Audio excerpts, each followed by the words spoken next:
episode 2. You already know I don't have an intro for this podcast, although I do go by Tony Oddball, and this is an odd conversation. And we're bringing that drinking game right back. Anytime I go, too much, take a drink, man. Anytime I stutter really bad, go ahead and take another drink. If I'm mumbling, okay, I'll give you another drink or whatnot. It's gonna help me out as much as it's gonna help your liver. So let's go ahead and get the show started. We need women, okay? I know the title is a little obscene to some. Please forgive me. But we're gonna talk about some of the women in the music scene, but we're also gonna talk about some UFC fights that happened in the past week. And so I think it kind of correlates with everything going on. And so such as I guess we can start off with the Israel Adesanya fight with Jan Blachowicz. I don't even know if I'm even saying his last name right, but that was a really good big fight. So for those who don't know, Israel Adesanya, style bending fighter. He's he'll go ahead and he kind of took over his whole division that he's in. So he decided to go up to 200 pounds, 205 for the heavyweight title, or light heavyweight. I don't remember right now, but he was gonna go be a part of that elite club of the few UFC fighters that had 2 title belts under their wing. And so with that being said, oh sorry, I just had some lasagna. It's backing up on me a little bit. I might burp. Anyways, but that was the fight that Israel went in, and he walked into there with a 20-0 record, undefeated, 20 fights, and very confident, very very tactical. Some would call him cocky, but he is also one of those fighters that go in and just face any obstacle in his way to make sure the job gets done. And he's been doing a really good job with that. Although you are going up 15 to 20 pounds to go ahead and fight these guys in a totally different mass, different type of strength, different types of techniques. And I think he might have gotten a little too ahead of himself during this fight. Even Jan Blachowicz, he's probably the best shape that I've ever seen him in. He's usually more pudgy, built dude, but he looks a little more lean. And yeah, that Jan did what he had to do to maintain that title. And that it was a really good fight. It was a cool fight. Israel Adesanya finally got into his comfort zone where he kind of moves weird to try to distract the fighter so they don't know what exactly is going to come. But although he did get taken down, and he couldn't really fight his way out of that at that time. So he ended up getting that undefeated record knocked down. So now he has a 20-1. Although I don't really blame him. I mean, he went up in a whole nother weight class to go get this done. So yeah, that was unfortunate. And then we had the fight of the night that got ruined because Peter Yan, and what sucks? I should have looked up this information. I can't remember Sterling's first name, but the Yan and Sterling fight, that was a really good one. Sterling's a real entertaining, energetic fighter, and so he went in and started putting pressure on him super early on. But Yan, he's like the tactical fighter, so he was playing defense most of the time. Let Sterling burn out a little more. Then he started poking at him, breaking him down bit by bit. He started doing the little high school bully takedowns to where all you do is put your foot behind his foot, and then you push him down one-handed. And from there, I was like, okay, this is a wrap. This is it. I don't know if they're gonna make it to the 5 rounds, but he went in and had to do what he had to do. Although when it came to the 4th round, Sterling was on his knees, and I don't know if he was just trying to maintain his breath, composure, try to build up some energy. But Pon's striking him as he's down, just jabs, some punches. But then someone from Jan's corner yells out, and they're Russian. He yells out in their language and go, now, and dropped a devastating knee right to the dome. And this is one of those knees where you just turn him to a little Pez candy bar. I don't know if you guys remember those, but he kind of bobbleheaded the shit. Fucking lean back a little bit. You see his whole upper body even go along with it for a quick second. And that is what ruined the fight. That gave him a DQ. He lost the title. Personally, to me, yeah, that was a horrible call. Even Peter should have known better. Although getting knee to the head it's not fun. All right, let's be fucking real here. You get knee to the head, you're most likely gonna be dizzy. But with him, man, Sterling had a whole soccer act. Those soccer players that'll get nudged and then they just go to a whole dramatic like injury, like, oh my god, my spleen. But like he went and like getting up, roll back on his back, get up, roll around.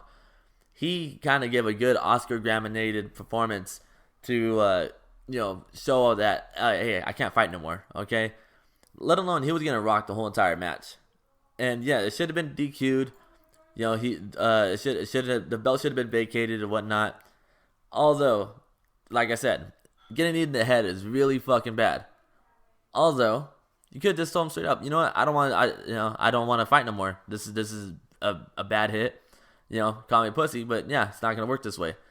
Don't stall for like a whole 5 to 10 minutes lying around the floor just trying to like show that, oh, you know what? I don't know if I can make it no more. I don't know if I can do this. So I know the whole UFC community is already like scolding this dude for that, but yeah, he ended up being the title holder now at this point. Became champion from a DQ, which I've never seen before, and so it was just unfortunate. But I think they're gonna run it again for a round 2, which that one should just be obvious. No, obviously no illegal knees. I don't know. This is where I need a co-host, man. I get a co-host. They could keep me on track, and we could transition things better. Just like the Amanda Nunes fight. Now, Amanda Nunes, I don't know if there's a girl in the UFC right now that could take this bitch. Alright, this chick is fucking crazy. Like, she's over there, like, she rocked everybody from Ronda Rousey, which was, like, the face of women's UFC, all the way up to fucking Chris Cyborg, which seemed like, oh, she was unstoppable, but she got handled in the first round. Amanda Nunes is a beast. She started taking on this 6 foot tall chick when Amanda's like 5'5", and just took over, man. Just like one solid hit to the dot for the dome, and just finished it off from there. She had her in a I think it was like arm triangle or something. I can't exactly remember now at this point, but she ended up like making her tap out, and then that was the end of the fight. Personally, to me, man, Amanda Nunes is ready to fight dudes. Okay, like if they could do some kind of intergender matchup with her and like someone in her weight class, I have confidence that Amanda's actually gonna do damage. Like Amanda Nunes is a tough ass woman. She is like unstoppable right now. There's not a single UFC fighter in the women's division I think that can take her. There's a lot of people out there that really feel like they could. I mean, that's what they're supposed to have though. Every fighter should have that confidence and know that, oh, I could take him, I could take her, but I don't see anyone doing it for Amanda Nunes, man. So shout out to Amanda Nunes. Tough ass woman. Yeah. Once they line up her to fight a male fighter, I'm interested in seeing that. I don't agree. Of course, morality reasons I don't agree with it, but I think that's only fair now at this point. Like she's unstoppable. I don't see anyone winning. So yeah. Just because I rambled on, I want you to take a drink for me for that because yeah, I shouldn't be talking this long about the same thing. But apologies for that. But that being said, man, I'm gonna lead this right into some of the phenomenal women that are just like really have the strong potential out there in the music scene. Like, people when they think about hip hop and women together, they're automatically gonna be assuming, oh, Erykah Badu, Lauryn Hill, even to the more common ones like Cardi B, Nicki Minaj, Meg Thee Stallion. There's a lot of great women that are in the scene, which I personally feel that make either just as good music or even better music than them. And some of them are just in your local town. Some of them are just, been around, but they don't get that same spotlight as everybody else for some reason. A lot of politics in the music scene. But for me personally, all the women that I've interviewed before, I like their music a lot. I fuck with them. If every chance I have, I always try to push them, but I'm not going to overwhelm you guys with artists that you're not too familiar with if you haven't checked out my show or just haven't been exposed to, But I am going to mention a few names out there because they're dope at what they do. I mean, we got Zay from the Brew Hot Brews and EOTR, that includes Kiddo and Sister Irie. We also got Vel the Wonder. Vel the Wonder is amazing. I've been listening to her for years. Probably since the Laced with Pearls album. If you haven't checked that out, be sure to check it. Or to be more familiar with her newer work, check out Trophy Wife. Trophy Wife is a good project. It's very soothing and yet still very hip hop. I really feel like you guys should check her out. She's really dope. She's from the undergrounds of Los Angeles.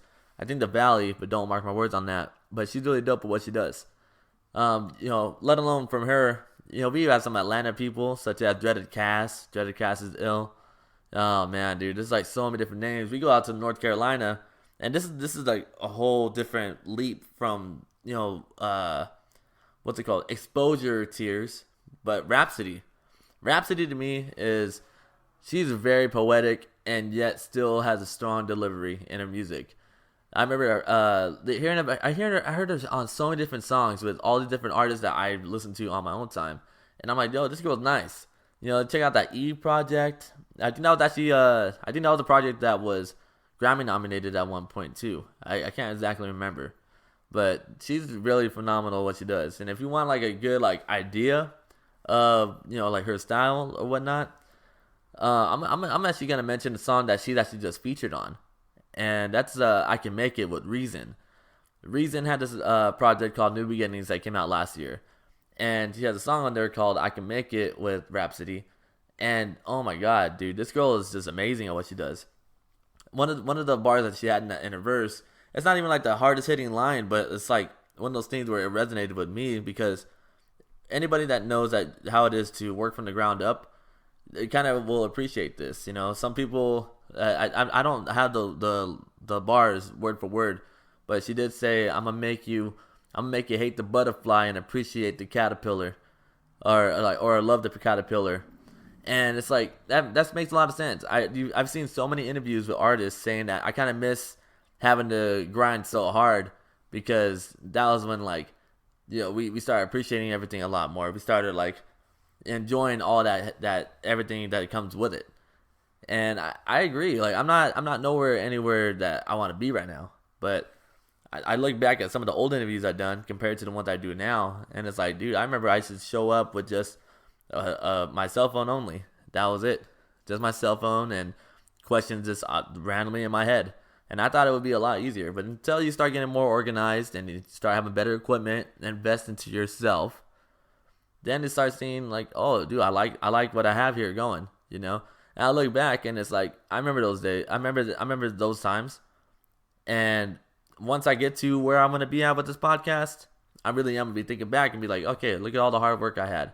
So yeah, that is one line right there that kind of like resonates and marinates into my earbuds and all that. I don't know. That's just myself personally. But go check it out. And then after checking out that song, be sure to check out the rest of her catalog, dude. She's fucking ill. Let alone with ill, you have Il Camille out here as well. Il Camille is a phenomenal artist as well. Similar styles, although just totally different energies at the same time. Oh man, dude, I can tell you this much. I have not heard a single song from Il Camille except those songs that she's been featured on, but I do like her freestyles that she's had. See, I can listen to any kind of hip hop. All right, I'm not just only like, conscious rap or rap that means something to you. Don't get it twisted, dude. I like to have fun. Like sometimes I'll even just throw on some mulatto. If I just want to go out and have a good ass time, go party, or just get energized, I'm gonna play some of her music. She's dope. Even what was it? Young Miami. Young Miami's nice. I remember hearing her on what was it?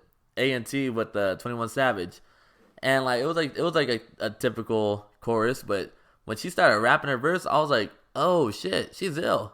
I like this girl. Kind of give out that Gangsta Boo type of vibe. And if you're a 3 6 Mafia fan, you already know who and what Gangsta Boo is all about. And I don't know, that's the thing. A lot of people will overlook the female artists all the time just because this is simply not their taste, or they're just like, kind of prejudiced to it, realistically speaking. So yeah, go ahead and check those girls out, man. Snow the Product has been doing so much.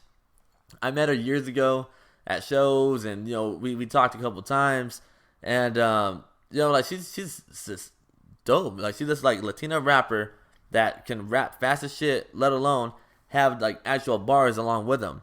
She's able to be keeping up with like Dizzy Wright to Tech Nine to Ty Dolla $ign, Chris Calico. Like it's just like a huge variety of artists that she's like respected by and like honored to even collaborate with.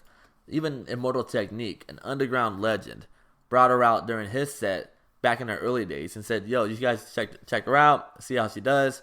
She did her thing, and that's like the cosign, man. That's a meaningful cosign on top of that. And so, yeah, man, just know the product from there. Start making her own music to now having her own content on YouTube, leading up to even doing roles in TV shows such as the Queen of the South. Now she's like doing radio interviews as well. Even had a song on the radio a good couple times. So it's like she's dope, and yet she's still not getting the spotlight that she deserves. Although, hey, much power to her. She's making that independent money. So you gotta do what you gotta do nowadays, man. And honestly, if I didn't mention you during this whole thing, it has nothing to do with not liking your music, of course. Just I don't want to overwhelm people with how many artists there are that I have to name out, because let's be real. If you get like told X amount of sources, which is like overwhelming to your knowledge, you're not gonna check every single one of them out at the very moment. You gotta space it out sometimes. You know what I'm saying? So yeah, shout out to those ladies right there. You know what? I'm not exactly sure how I'm gonna end this offer here because I did not write that much down. So I think that's best to go ahead and say, just like an intro, I don't have an outro either. But I do go by Tony Oddball, and this is an odd conversation. We got some new shit coming up soon, man. New scenery. We're getting some visuals fucking done finally. We got a new interview coming out with CJ Ashley from the Inland Empire. That's a really good one. We have a whole setup right there with the studio, sound pads in the back and all that, actual equipment. We getting some shit done nowadays, man. It's enough talking and more showing. And ironically, that's kind of funny about this podcast. Anyways, yeah, be on the lookout. A lot more announcements being made soon. Peace and love. Out.